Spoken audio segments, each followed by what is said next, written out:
This video is sponsored by Normandy 1998, Ash, Christopher Mitchell and 212th Trooper, and brought to you by Christopher Mitchell, who requested this topic. If there is a video you want me to make, just head over to Patreon or become a channel member and select the Pickled Producer tier, as among other benefits, this will guarantee your video is made, be it the continuation of an existing series or a brand new story. Also, while I have you, please consider liking the video and subscribing to the channel, since it costs you nothing and helps tell YouTube that you like what I do. With that out of the way, let's get on with the video.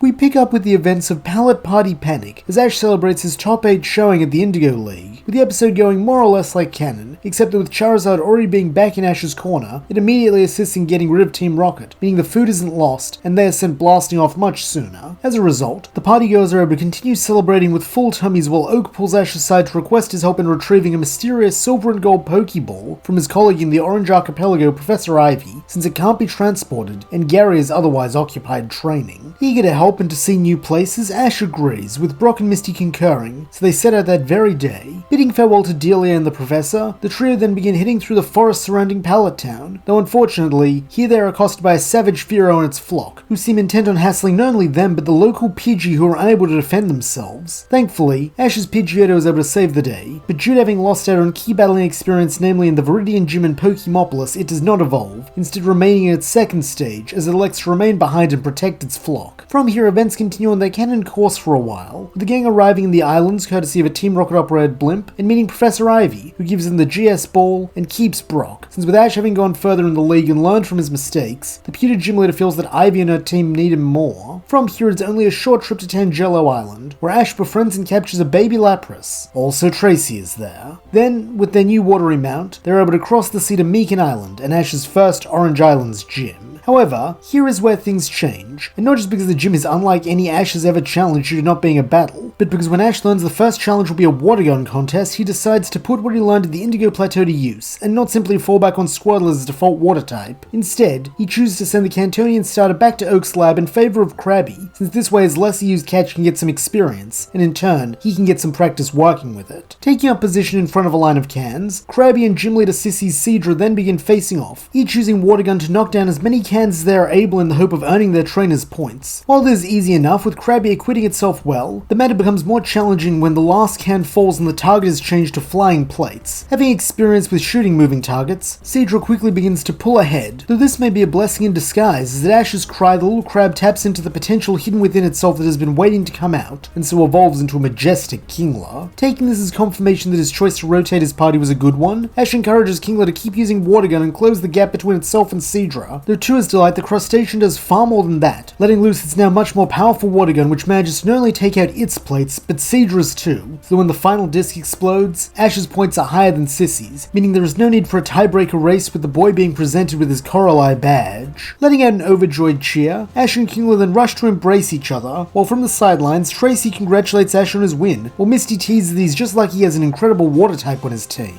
For once, Ash does not object to the jibe, instead agreeing, as he declares that he thinks he's going to keep Kingler around for a while longer as a member of his main team, since that way Squirtle can get a long overdue rest. This decision is revealed to the rest of the team that evening over dinner, and while Primeape is a little disappointed as Squirtle is a good friend and training partner, it still welcomes Kingler to join in on their sparring and other self-imposed training when they have downtime. Here Kingler proves itself a worthy addition to the group, as while its laid-back personality does not drive it the same way it does Primeape, Charizard and Bulbasaur, its raw strength makes up for this, with its mighty Crab Hammer being equal in strength to Primeape's Mega Kick and Bulbasaur's Vine Whip. However, the King Crab is not their only new training buddy, as having heard about Lapras's plight of being separated from its family due to being too young and weak to look after itself, Charizard feels a strong sense of kinship between the Charmander it once was and the transport Pokemon. To this end, it begins taking the water type under its wing, helping it grow stronger so it can brave the hardships life will throw at it, while ensuring it stays humble, having come to deeply regret its former arrogance. Due to operating on islands and other coastal areas, the two have plenty of chances to work on this with their friends quickly rising to assist them. In Kingler's case, this is by providing aquatic combat practice that none of the others can offer, while Bulbasaur and Primeape focus on improving its Ice Beam in the vein of their Solar Beam and Hyper Beam respectively.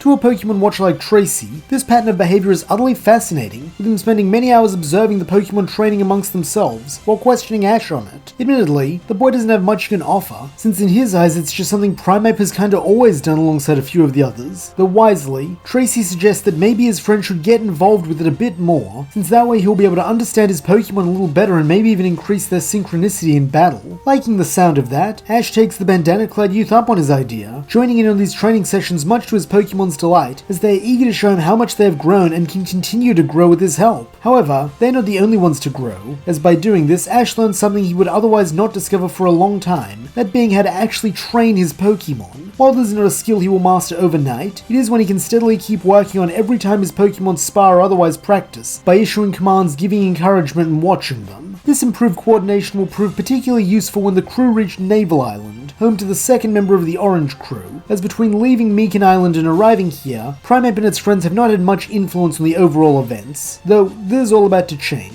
As like with Sissy's challenge, Danny's is not a battle. Instead, after trekking to the top of an icy mountain, Ash must compete in 3 successive competitions, with whoever wins 2 of them being the overall winner. For the first trial, Ash and Danny must see who can freeze a geyser of water first, with the gym leader picking his Nidoqueen while Ash naturally uses Lapras. And it is here the fruits of Lapras's training along with Primeape, Charizard and the rest come into play, as while in canon Nidoqueen cleanly beat Lapras while leaving the smaller water ice type exhausted, here they managed to tie, though more importantly Lapras still has stamina left thanks to practicing with its friends. This fact is not lost on Danny, who acknowledges Lapras as something special, since it's been a long time since anyone even came close to beating his Nidoqueen, though they'll just have to see whether Ash can keep this up for the next 2 tasks. As it turns out, the second of these is to craft their now frozen geyser into a toboggan using 3 Pokemon, who for Danny are Machoke, Scyther and Nidoqueen, while Ash picks Kingler, Bulbasaur and Charizard. Due to the file lizard having long overcome its jerk phase, it is more than capable of completing this task by itself, but with a spirit of friendship and helping others to grow, it confines itself to clearing out the cabin, allowing Kingler's pincers and Bulbasaur's razor leaves to carve out a more comfortable interior than in canon, since they have time for such gilding while still winning the round. This leads Ash and his team to the final competition and the one to decide it all, a race back down the mountain in the sleds they have made, and for his 3 Pokemon team, this time Ash picks Bulbasaur, Primeape and Charizard. Each of these choices are for a very specific purpose, as Bulbasaur's vines will be used to steer the sled, Primeape's fist will function as a battering ram, clearing away any obstacles that might crop up in their path, and Charizard's outstretched wings will serve as a sail, making the windy mountaintop their ally. With this team, Ash is able to gain an easy lead over Danny,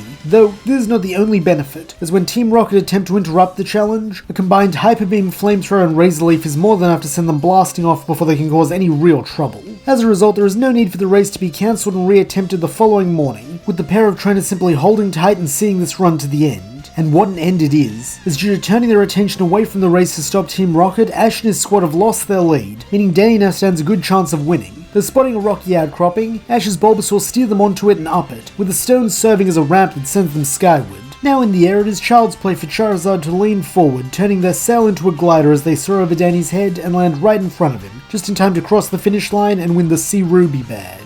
Just as with their last win, this prompts a celebration from Ash and his team, while Danny in turn praises them all, stating that he can see the effort they have put into becoming a cohesive unit who understands and trusts each other, with this being exactly the sort of group who can go all the way, and maybe even defeat Drake, the Supreme Orange League gym leader. However, it seems their time as a group may be coming to an end sooner than one would expect, as during their next stop at the 7 Grapefruit Islands, Ash battles and catches a wild Snorlax. In keeping with his desire to train all his Pokemon, the boy decides to keep Snorlax with him rather than ship it straight off to Pallet Town, though this means sending one of his other Pokemon back to Oak instead. After a lot of consideration, Ash ultimately settles on Primeape as the best choice, not only since like Squadler it could use a break, but because he has a job in mind for it. Just as Charizard has taken on training Lapras, he would like it to begin training his reserves back home, so that even when he can't train with them, they continue to grow stronger, both in terms of battle and their bonds as a team. Ever the loyal teammate, Primeape accepts this assignment without issue, though this does not mean it will face no issues, especially since his first group of new students upon arriving back at Oak's lab are Ash's 30 Tauros. However, if anyone can mentor this unruly bunch, it is Primeape, since like it, the herd of bulls are aggressive, hot-headed and prone to explosive outbursts of power. Recognizing this means reason probably won't be the best way to earn their respect, the pig monkey resorts to the universal language, force, and lots of it. Marching up to the rampaging herd, the fighting type pounds its chest while bellowing out a challenge that unsurprisingly the Tauros all take personal offense to, causing them to charge the smaller Pokemon en masse. though this is exactly what Primeape wants. As letting out a primal scream, it leaps into the fray, stomping on the front runner's snout and using that as a springboard to land on another Taurus's back in the middle of the herd. Taking the bull by the horns, it then jerks its mount's head sideways, causing it to plow through several of its fellows, while Primeape itself jumps off and begins using Thrash. At once, the fighting type transforms into a furry ball of violence, its arms and legs always in motion, be it because they are punching and kicking a nearby Tauros, or else because they are grabbing onto or bounding towards their next victim. Due to how shocking this is, the first dozen or so fall without much resistance, though being instinctual fighters, the rest of the herd quickly grow wise to Primeape's tactics and begin fighting back, ramming into the pig monkey with their heads, whipping it with their tails, and kicking it with their hooves. Nonetheless, Primeape does not yield, taking the damage and then using the enemy's position to its advantage, as it grabs hold of whatever it can and starts slamming them into the ground or where possible hurling them into their fellows. As it had hoped, this does a good job of thinning their ranks even further, though by now Thrash is coming to an end, leaving the fighting type lightheaded and dizzy from fatigue. To make matters worse, 10 Tauros are still standing, or rather circling Primeape, as they are the toughest of the lot, with the piggish pugilist recognizing that these 10 will do serious lasting damage to it if it falls here. However, after all the effort it's exerted on this fight, it also knows that it can't stay standing much longer, and so marshalling the last of its strength, it prepares for the final attack. As this happens, the 10 Tauros stop circling, and figuring Primeape must be too exhausted to keep going, they rush it from all sides. Good. The pig monkey's plan would not have worked had they done anything else, as screaming at the top of its lungs, it lets loose a hyper beam. Though, this is not meant for just one foe, as by spinning in a circle, Primeape is able to whip its hyper beam in a wide arc, collecting all 10 Tauros before they can make contact and blowing them away. In the aftermath of this attack, Primeape is the last one standing, surrounded by the unconscious bodies of the 30 bull Pokemon. Not that it stays that way for long, as having used up every ounce of strength it has left, it collapses onto its back with spirals for eyes. Thankfully, this fall does not change the outcome of the fight, as having outlasted the entire Tauros herd, Primeape is hereafter recognized as their undisputed leader. This had been the pig monkey's goal, as now that it is the wild bunch listening to it, any questions of its qualification to serve as teacher to the rest of Ash's Mons are immediately forgotten. As a result, Primeape is able to get to work as soon as it is recovered, teaching the other Pokemon how to spar and train. Thankfully with Squirtle here, it has an assistant in this process, who knows the others better than it does, and due to its leadership skills from its Squirtle Squad days, is able to translate Primeape's blunt and abrasive lessons into something more relaxed Pokemon like Muck can get behind. Thanks to this, the lab team made good progress on their training, all seeing decent growth, while Primeape and Squirtle supervise, and occasionally join in when they feel things are running smoothly enough on their own.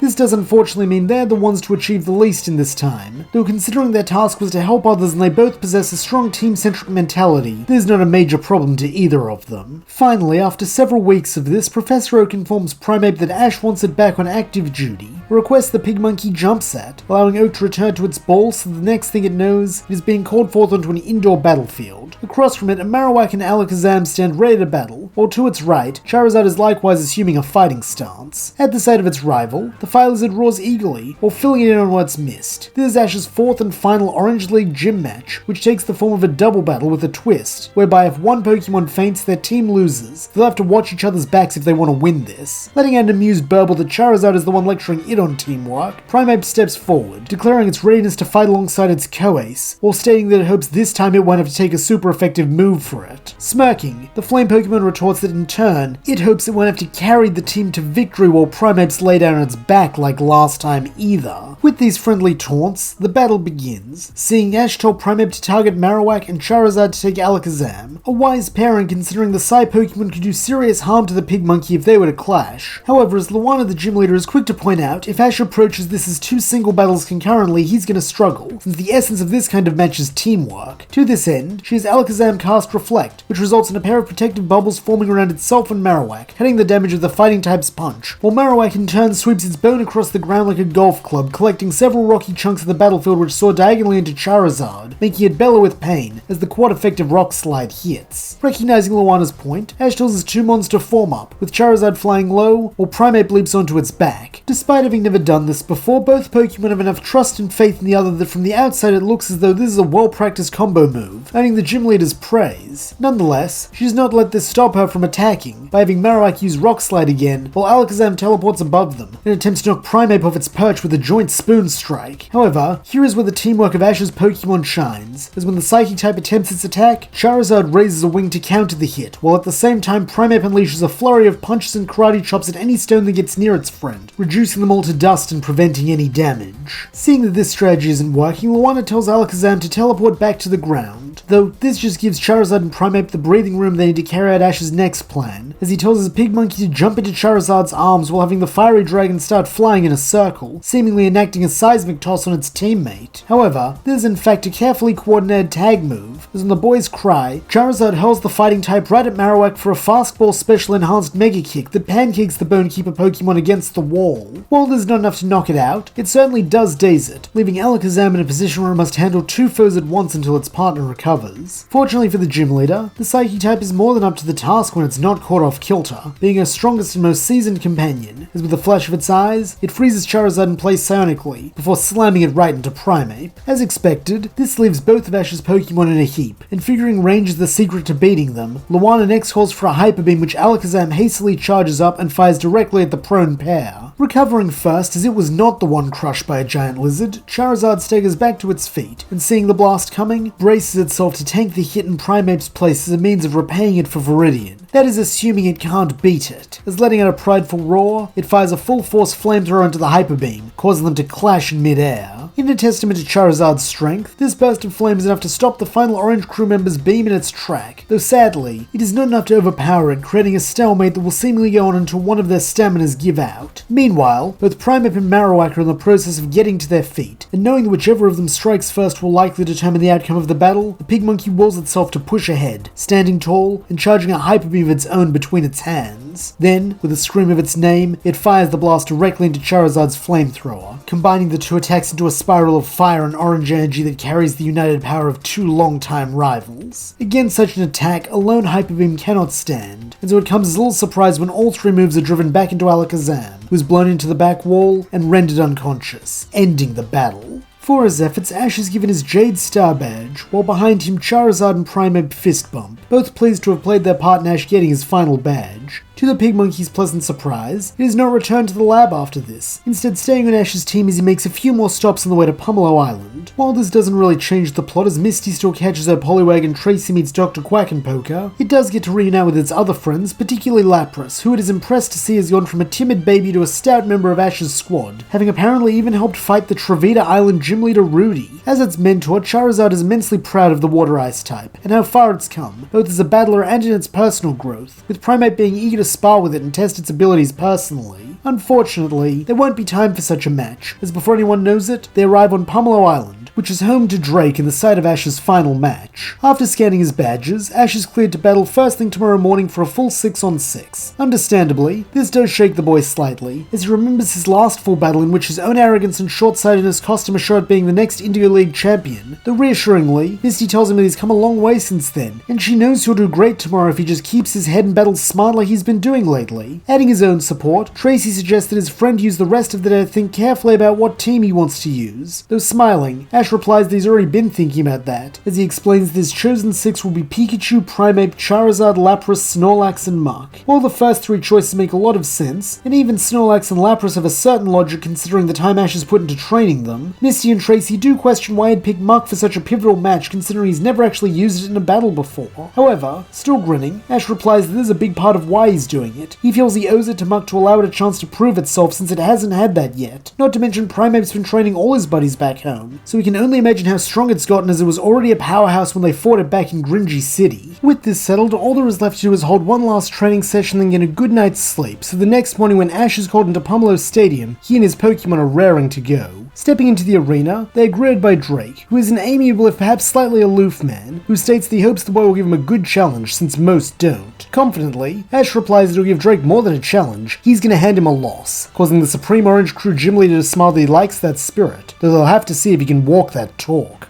As has become standard for him by this point, Drake opens the match with Ditto, since it's how he likes to test trainers to see if they can keep their cool when their own Pokemon is being used against them. In response, Ash uses Pikachu, with the match more or less going like canon, seeing Pikachu earn the win and impress Drake, since as the announcer is quick to point out, many trainers never even get past this first hurdle. For his second Pokemon, Drake goes with Onix, and having something of a history with the rock snake species that generally ends with him getting crushed, Pikachu is all too eager to retreat and leap into Ash's arms when the boy calls him back, and in his place chooses Snorlax. However, to the shock of Drake, the announcer, and the audience, this Pokemon is fast asleep, while from the stands Misty screams at Ash, calling him a numbskull, since Nurse Joy told him he would be asleep for a few days after it ate last night, so he should have swapped it out for another of his reserves like she told him. Truthfully, Drake has to agree with the girl, or at least he does until he looks into Ash's eyes, as he alone among them does not appear surprised by this turn of events. No, if anything, he looks as though everything is going according to plan, with this calm surety intriguing the island champ. Nonetheless, this does not cause him to hesitate when calling his attack, as in his experience, most trainers have a plan. It's just that the majority of them are bad, half-baked, or built on a gross estimation of their own skill, and while Ash has already proven himself better than most, this doesn't mean he's immune from fault, such as leaving a sleeping Pokemon out in the open where Onix can demolish it for an easy win. To this end, he has Onix use Bind, with the rock serpent quickly wrapping around the tub of lard and squeezing it for all it's worth. Even with its bulk, this does damage to Snorlax, a fact made evident by the pained grimace on its face, though, as Drake is about to learn, this comes at a cost, as all this pressure is enough to make Snorlax wake up and choose violence. Specifically in the form of a very angry Mega Punch, which connects with Onix's head and sends it crashing into the pool at the center of the battlefield where it lies unconscious, shocking the crowd, as the rock ground type just got taken out by one hit from a move it resists. Seeing Snorlax for the beast it is now, Drake's next choice is Gengar, a wise one considering most of the normal type's moves can't hit it. However, inversely this should mean most of Gengar's moves also can't land on Snorlax, or at least this is what Ash thinks until it uses Confuse Ray to befuddle the bulky bruiser. At once Snorlax begins attacking itself, forcing its trainer to recall it for now, while in its place he brings out Lapras. Like with Pikachu, this match is similar to their cannon fight, though when it reaches their climactic Ice Beam and Nightshade clash, things go a little differently, since thanks to training this attack onto Bulbasaur and Primeape, Lapras' Ice Beam wins out against Gengar's Nightshade rather than tying with it, meaning it stays standing, or rather swimming, while the Ghost Poison type is knocked out. This shockingly gives Ash a 3-0 lead over the Supreme Gym Leader, prompting the changing of the battlefield from a rocky stage with a pool to a sandy desert field. Recognizing this will be suboptimal for Lapras, Ash does not send it back in, instead watching as Drake chooses Venusaur, since this makes his decision all the easier, with him calling forth Charizard. Taking flight with a bellow, the fire-flying type is easily able to avoid the pitfall of being stuck the Tauros head in cannon, allowing it to soar over the sandy ground and begin scorching Venusaur. In retaliation, Drake has his grass-type use Vine Whip, though when Charizard is easily able to withstand these, he turns to something a bit stronger, Solar Beam. Thanks to Bulbasaur, Ash knows just how powerful this move is, to the point where once it's charged up, it might even be enough to take down Charizard. Having no desire to lose one of his strongest Pokemon, Ash tells the fire type to lift Venusaur into the air and use Seismic Toss. However, this is easier said than done, as due to how large and heavy the grass type is, Charizard takes a long time to rise up and start building momentum, all the while Venusaur keeps charging its beam rather placidly. As a result, when Charizard goes to throw its fellow Kanto starter, Venusaur unleashes its attack, blasting it point blank with all the power of the sun. Unsurprisingly, this is enough to make Charizard recoil with pain, dropping more than throwing its foe. However, after all the speed and force that's built up, this is still enough to finish things off, so that as Venusaur lands in a cartoonish cloud of dust and sand, it has spirals for eyes, though at the cost that Ash's Fire Flyer also looks significantly worse for wear. Hoping to capitalize on this, Drake's penultimate pick is Electabuzz, and knowing an Electric type is a bad matchup for a wounded Charizard, Ash recalls it in favor of Muck. As is its way, Muck's first instinct is to smother its trainer with affection, causing the boy to laugh that he can really feel all the strength it's gained through the force of this hug, though he'd really appreciate it if he could point that power at Electabuzz instead of him.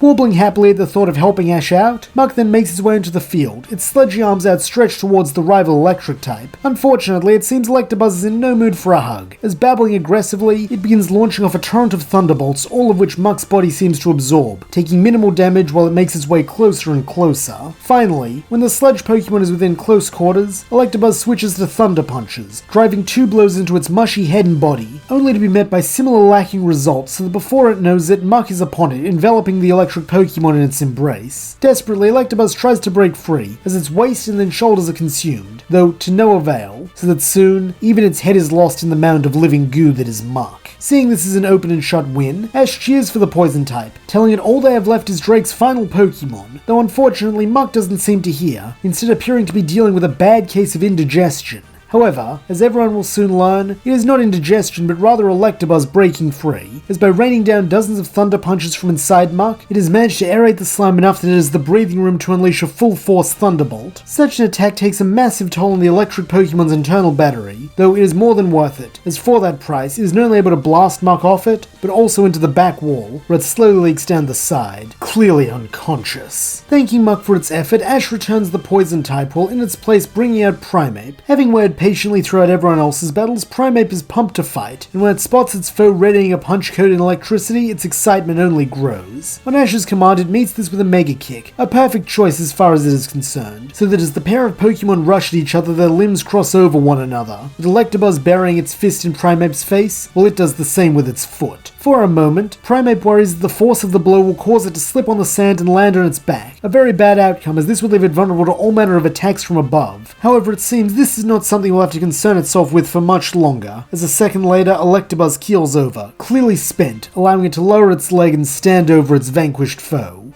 Now Drake is down to his last Pokemon, with this honor going to Dragonite, who Ash recognizes from the statues guarding the island. At once he realizes this must be an extremely powerful Pokemon if Drake is able to keep looking confident when facing down a 5v1. Nonetheless, he has faith in his Pokemon too, especially Lapras, who he calls out next, telling it to use Ice Beam as hopefully a couple of these super effective hits will be able to down the dragon before it can become a problem. As he had hoped, this honed beam attack is both strong and fast enough to connect with Dragonite, freezing a chunk of its underbelly, while Drake commends Ash on this success, though he should be aware that he is not the only one with a super effective move. At these words, Dragonite dives, the speed of its descent being so strong that it cleaves the ice from the dragon-type scales while allowing it to close in and deliver a point-blank thunder. Being an aquatic creature on sand, Lapras has nowhere to run from this, and while it is much stronger than it is in canon, most of its fighting experience comes from sparring, with this only being its second ever real battle. As a result of this, and the sheer force of Drake's ace, the transport Pokemon falls here to the surprise of no one. Next up for Ash is Snorlax, hoping its bulk can tank Dragonite's power. Unfortunately it cannot, as having seen this monster's raw might against Onix, Drake does not mess around, calling immediately for a Hyper Beam. In turn, Ash attempts to respond in kind, having his normal type use Hyper Beam as well, though when the two beams clash, Snorlax is quickly overcome, resulting in it being promptly knocked unconscious as well thanks to Dragonite's strength and the damage it received earlier. Now getting a little desperate, Ash brings out Charizard to face Drake's monstrous ace, with the pair trading aerial blows back and forth.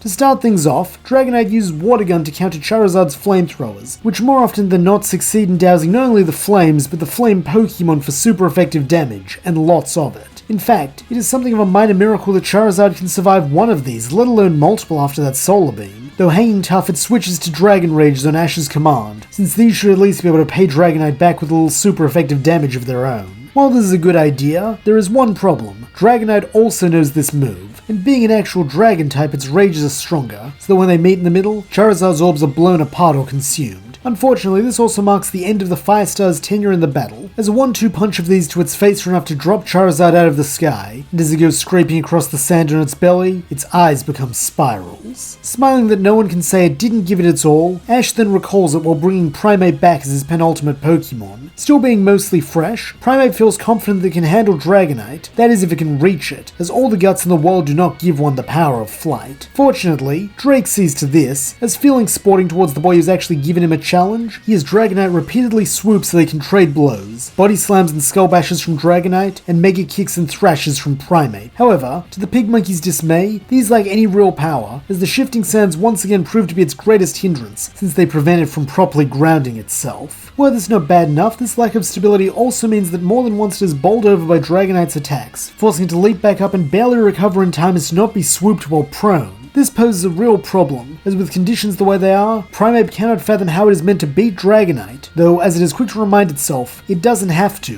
What matters is the team comes out on top, not that it does. This realization is an incredibly liberating one, as it opens up a new option that it otherwise would never have considered. The only question is, how can it communicate this idea to its human partner, since ultimately the call is his? Looking back at Ash urgently, the feisty fighting type begins making a gesture with its hands, one that it knows Ash is familiar with. The question is whether this is enough of a clue. Thankfully, it is, as having learned a lot from being a part of his Pokemon's training rather than just allowing it to happen, he's able to understand Primeape's plan, and so smiling confidently, he nods for Primeape to do it. Burbling gratefully at this, Primeape begins gathering power just as Dragonite begins to swoop again, this time readying a body slam that will hopefully end this match once and for all. However, in forming that strategy, Drake can not account for one thing: Primeape's Hyper Beam, as when the Dragon type gets close, it fires the blast at point-blank range into Dragonite's face. Naturally, such a surprise hit is enough to send the Dragon Pokemon veering off course and even make it crash headlong into a pile of sand. However, having learned from his premature celebration with Muck, Ash does not assume anything, instead holding his breath and waiting for the result. Unfortunately, this time it is not in his favor, as after a moment, a badly battered Dragonite does rise, with the battle therefore being called to commence. Though this is not the only thing Ash has to worry about, as now Hyper Beam's side effect kicks in just as Primeape knew it would, leaving the Pigmonkey exhausted and completely exposed. Seeing this, Drake gives the command for retaliatory close-range thunder, and knowing that it's played its part, Primeape locks eyes with Pikachu, wordlessly passing the torch to him before being struck by lightning and collapsing into unconsciousness. This just leaves the electric starter as Ash's final Pokemon, though after battling most of Ash's team, Dragonite appears to be on its last legs, while Pikachu is in relatively good condition after his break. Nonetheless, the boy does not take anything for granted, as he immediately tells his partner to go all out with Thunder.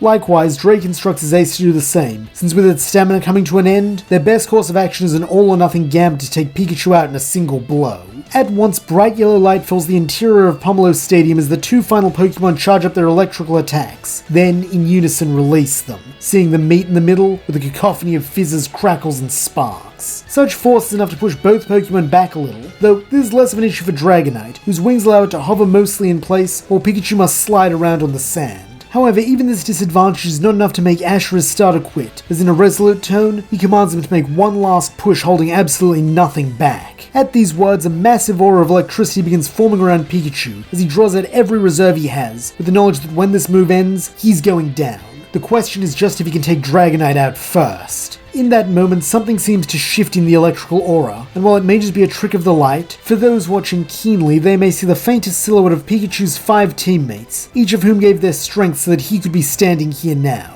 Then, as this aura coalesces into a jolt that races up Pikachu's already powerful Thunder attack, Dragonite's version of the move can stand no chance, dissipating and allowing Pikachu's attack to strike it head-on, so that it plummets face-first into the sand once more, this time unconscious. As expected, Pikachu was left completely drained, so that even a faint breeze could knock him out, though by now the referee has already raised his flag, making the call that Dragonite is unable to battle, so Ash Ketchum has won the 6v6 and become an Orange League champion. And that's where we'll leave things. What will Ash do now that he has won the Orange League? Where will he go from here, both in the literal sense as well as his progression as a trainer? And how will the improvements he has already made to his training style affect his journey moving forward? Find out as the journey continues.